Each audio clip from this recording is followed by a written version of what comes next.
you guys have not seen a video from me in a long time, but I wanted to let you guys know that I have been taking a break from social media.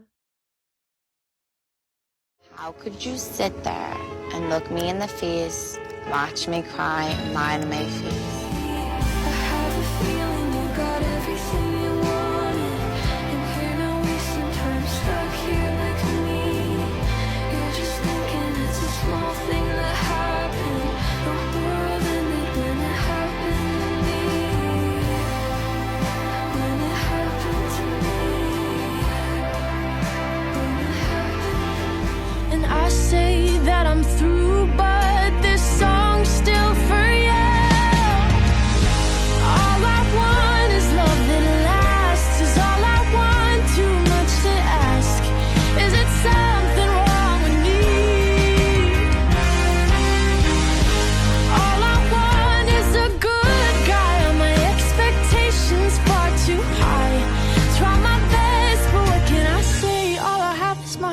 At the end of the day, shouldn't that be enough for me?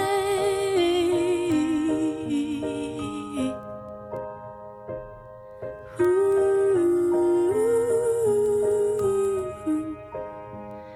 And I miss the days when I was young and naive. I thought the perfect guy would come and find me. I was taught that keeping quiet kept the peace until I realized whose peace is it keeping. I've seen the films, I've read the books. My mom and dad, they got me hooked. The fairy tale, the search goes on and on. The more you look, the more you find. It's all around you all the time. Catches your eye, you blink, and then it's gone. Stars in your eyes, so let's paint the sky. Please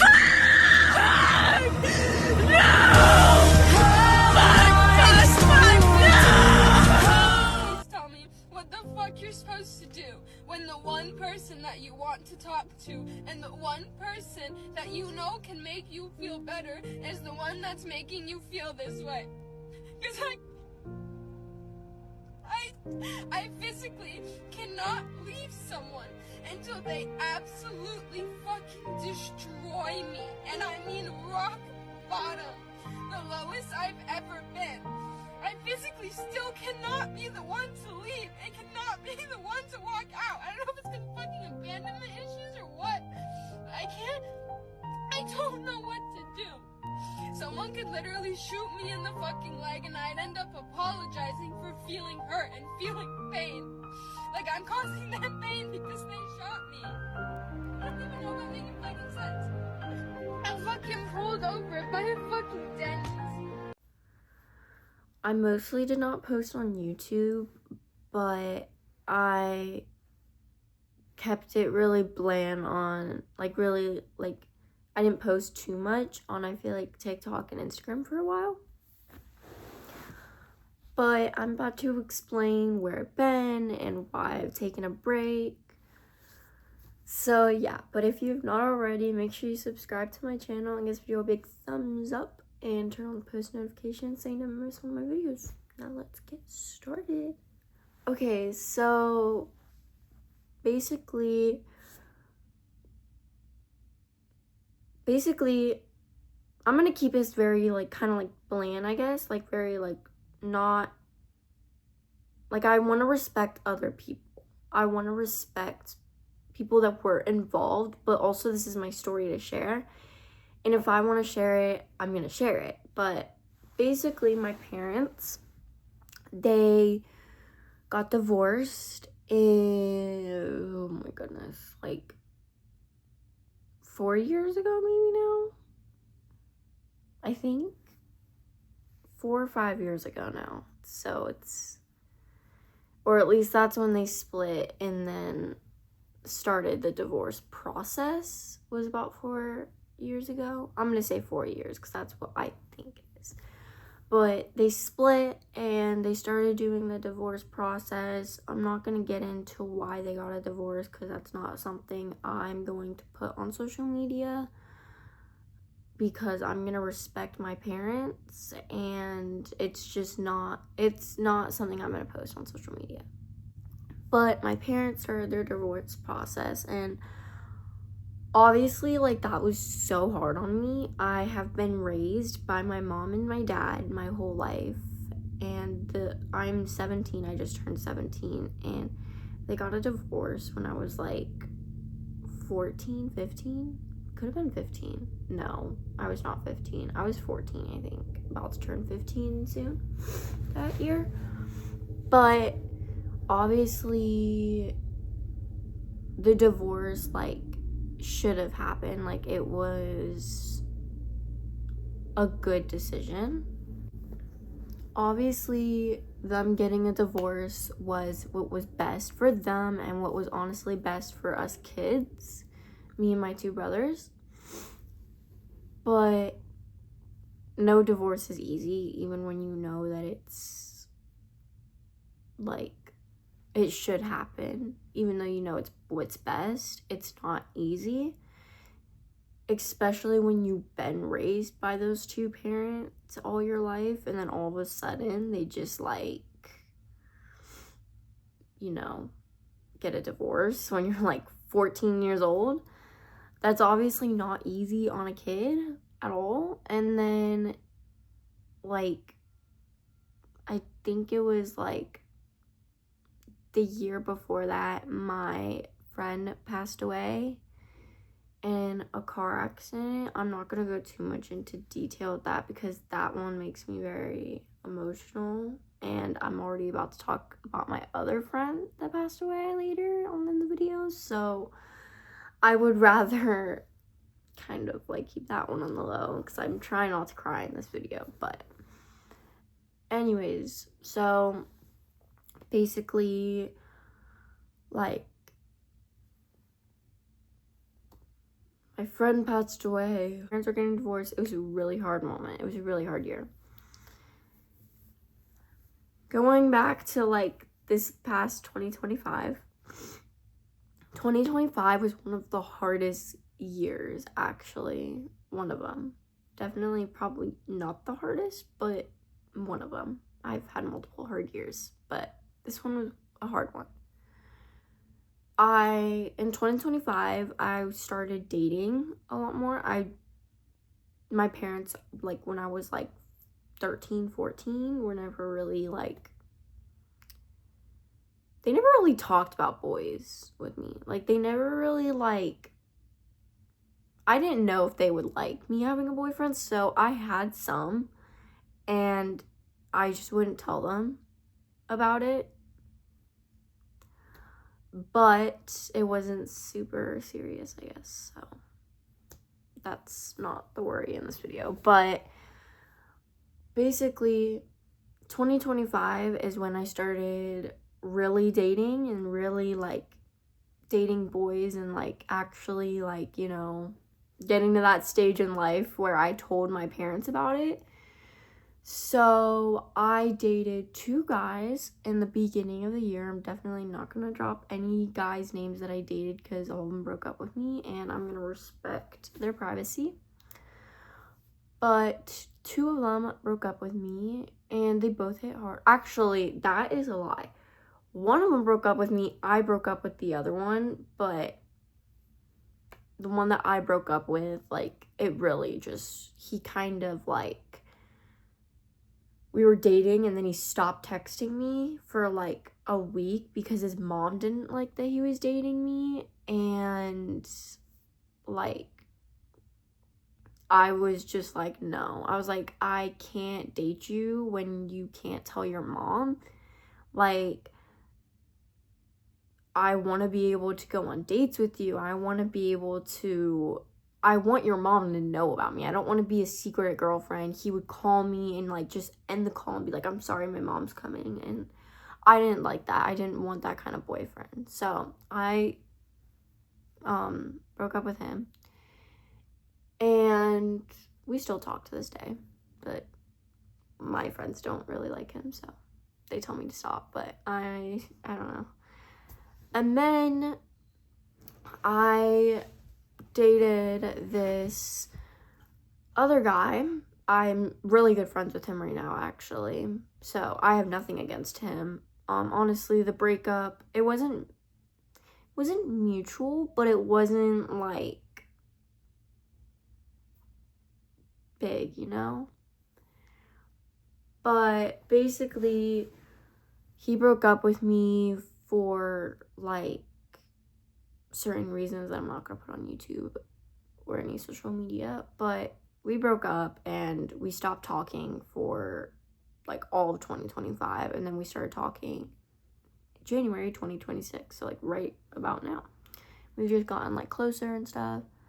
Well, actually, we talked a little bit in like December of 2025, I think, but yeah, it was very bland. I dated this guy in like, I don't even know, May 4th, I think, was our like anniversary, would be our 1 year anniversary. And let me tell you, when May 4th comes this year, it's not gonna be good, because it would have been our 1 year. But May 4th, I started dating this one guy, and we dated for 7 months. And that was probably like one of my longest relationships. Like, I had a longer relationship. I had a relationship that I was in for like a year. But that was when I was like younger. And that's when I was like, I didn't tell my parents about dating. So this one, when it would hit 1 year, I was like, my parents knew about it. I would go on dates with him. He meant so much to me. Like, let me tell you guys, like, I would call him all the time. I loved him to pieces. He meant everything to me. Like, I couldn't even imagine the thought of us breaking up. I thought we'd be together for a while. And I have been struggling with mental health for like 2-3 years now. Pretty much ever since my parents got divorced, like 4 years. But I really started struggling 3 years ago. And like, he knew everything that's happened in my life, and he knew certain things that would happen and all that, I guess. But he still was always there for me. Even with my mental health struggles, he still like took me, and he was like, you're gonna be okay. I'm not gonna give up on you. We're not breaking up. This, that. And then in December, at the beginning of December, he broke up with me. I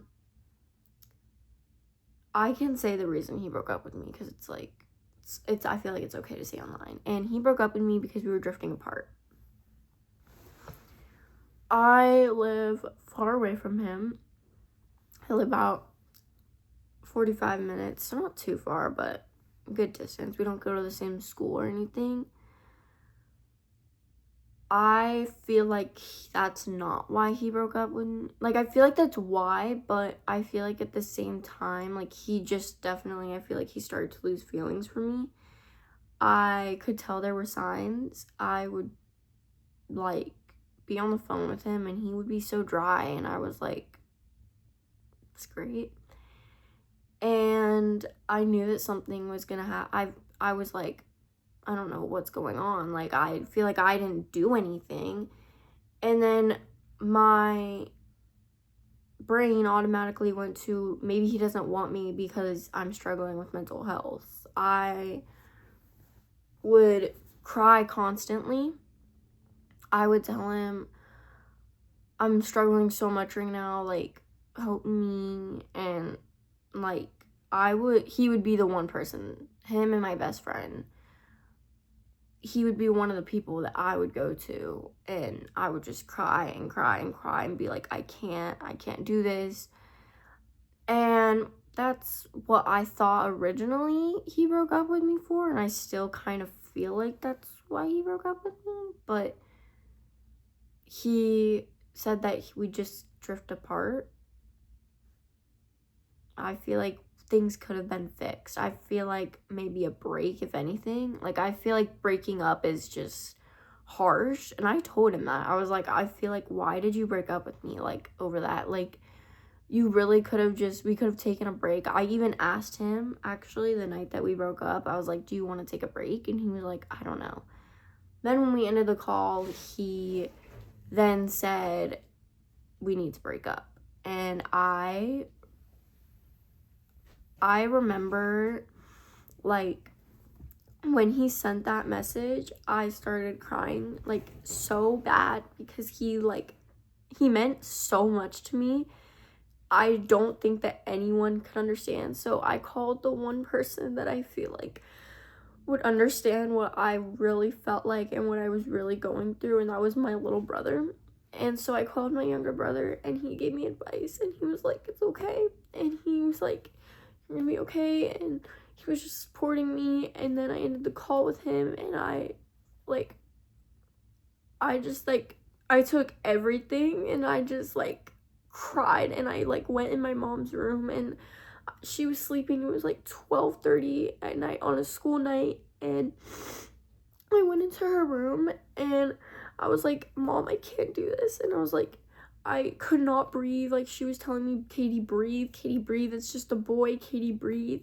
And I was like, Mom, he meant so much to me, and, like, he would support me, and he would be there for me. And she was like, Katie, you need to breathe. She took me out of her room into the living room, and she gave me a hug, and she kind of, like, cuddled me and was like, Katie, you're gonna be okay. You're gonna be okay. And I was like, no, I'm not. And I was like, I don't know what to do. And so then she calmed me down. I finally got myself together, and I just went in my room, and I cried all night.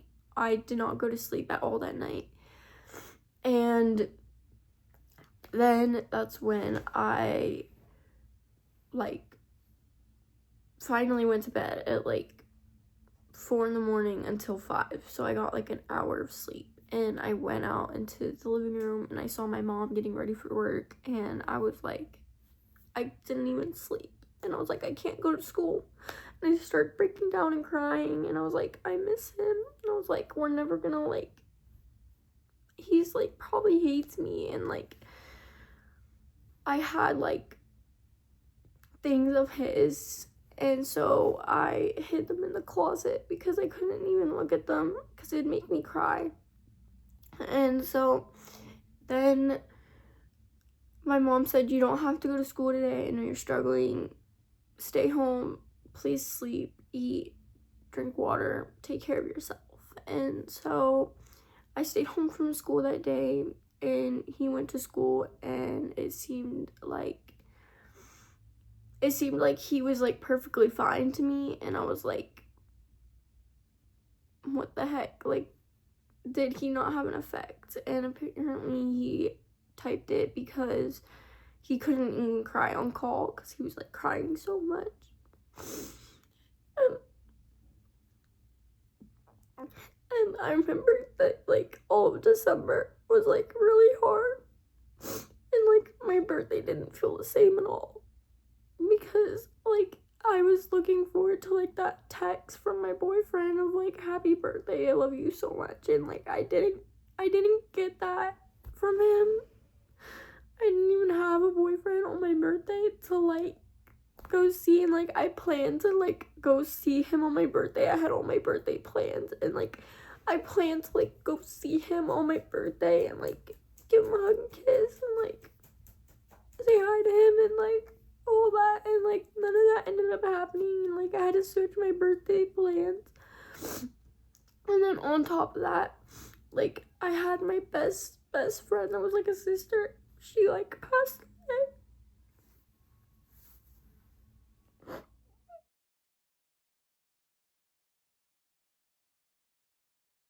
My best friend that was, like, a sister to me, she, like, passed away in, like, October, November.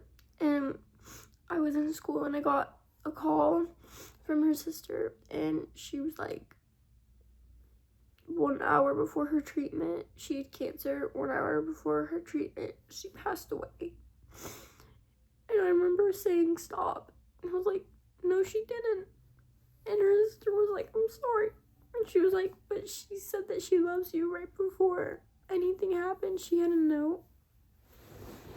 She had a note in her room, and it listed all the people that she loved. And I was like, on top. Because nobody ever really wanted to be her friend. Because she looked different. She was always at the hospital, so she could never hang out really. And like, nobody liked the fact that she had cancer, so nobody liked her. And like, I would stand up to people who like bullied her. And like, basically, she passed away. I cried so bad in school in the bathroom, and I remember having to like go to the counselor's office and be like, I just can't. I was like, it's too much. And then I went home and I told my parents about it, and I was like, I need space. And then after my boyfriend broke up with me in December, my mom realized that I was different, so she like got me like treatment and like stuff to like get me better, like therapists and stuff. So I've been going through that. So I just thought that I should take a break from social media, and this is a very brief thing of what happened. I have so much more on my plate, and I'm still dealing with the fact of losing my boyfriend, and like, he just got a girlfriend, and I'm just like, she dances like me, and like, I'm just like, I just feel like I got replaced. I just feel like I got replaced so easily, and like, he stopped following me on like social medias, and like, he said that we'd be friends, and I feel like his girlfriend, like, she won't like me, and like, I just wanted to be friends with him. And like, I know it doesn't always work out with your ex, but he said that we could be friends, and then he like stopped following me on like social medias, and like, he disappeared from social medias, and like, all of a sudden he's dating this girl, and I didn't even get to like I heard it from somebody else, and like, not him. And like, he just kept saying I may be dating her, I may not. And like, he said like a lot of things, and like, I feel like that just hits hard, because it was somebody that was there for me, and like, I've just been trying really hard to like keep it together. But like, him and my friend, like, I miss my friend so much.